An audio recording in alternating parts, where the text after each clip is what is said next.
আল্লাহর কথার কোনো গুয়া মাথা আমি কিছু পাই না।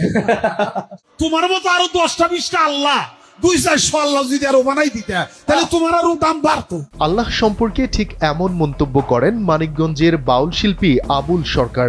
সেই ভিডিও সামাজিক যোগাযোগ মাধ্যম ফেসবুকে ছড়িয়ে পড়লে শুরু হয় উত্তেজনা।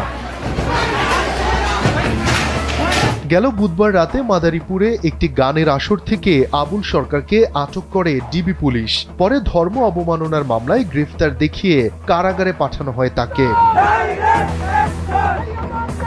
এরপর ভক্তরা আবুল সরকারের মুক্তির দাবিতে এবং তার বিচারের দাবিতে মানিকগঞ্জে মানববন্ধন ডাকেন সাধারণ মুসল্লিরা। এ সময় আবুল সরকারের সমর্থকদের সঙ্গে বাকবিতণ্ডায় জড়িয়ে পড়েন স্থানীয় মুসল্লিরা। পরে মারধরের শিকার হন বেশ কয়েকজন বাউল সমর্থক।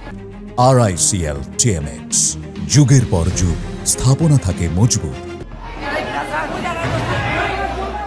এই ঘটনার পর বাউল আবুল সরকারের মুক্তি এবং হামলাকারীদের বিচারের দাবিতে মানববন্ধন ও বিক্ষোভ মিছিল করে বাম ও প্রগতিশীল কিছু দল ও সংগঠন।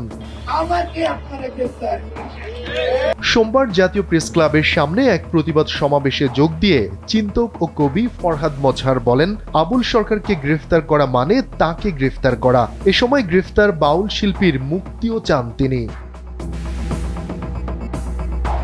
এদিকে ইসলাম ধর্ম ও আল্লাহকে নিয়ে কটূক্তির অভিযোগে করা মামলায় কারাবন্দী বাউল শিল্পী আবুল সরকারের কঠোর শাস্তি দাবি করেছেন গণ অধিকার পরিষদের সাধারণ সম্পাদক রাশেদ খান। মঙ্গলবার নিজের ভেরিফাইড ফেসবুকে একটি পোস্টে তিনি লেখেন, বাউল আবুল সরকারের মুক্তি নয়, কঠোর শাস্তি চাই। এই বাউলের বক্তব্য একটু আগে শুনলাম, সে সমাজে বিশৃঙ্খলা সৃষ্টি করতে এ ধরনের কটূক্তি করেছে। আপনি শিল্পী, আপনার শিল্প চর্চায় কেউ বাধা দেবে না, কিন্তু আপনি আল্লাহ ও ধর্মকে নিয়ে কটূক্তি করতে পারেন না। এই ইস্যুতে সরগরম সামাজিক যোগাযোগ মাধ্যম। সাধারণ মানুষ বলছেন, বাউল গানের নামে আল্লাহকে নিয়ে কটূক্তি করা কোনোভাবেই মেনে নেওয়া যায় না। তাই অভিযুক্ত আবুল সরকারের কঠোর শাস্তি চেয়েছেন তারা। যদিও বাউল সমর্থকরা চাইছেন অচিরেই যেন মুক্তি দেয়া হয় এই শিল্পীকে। তোমার মতো আরো 10টা-20টা আল্লাহ 2-400 আল্লাহ যদি আরো বানাই দিতে তাহলে তোমার আরো দাম বাড়তো। শফিকুল ইসলাম শান্ত, NPB।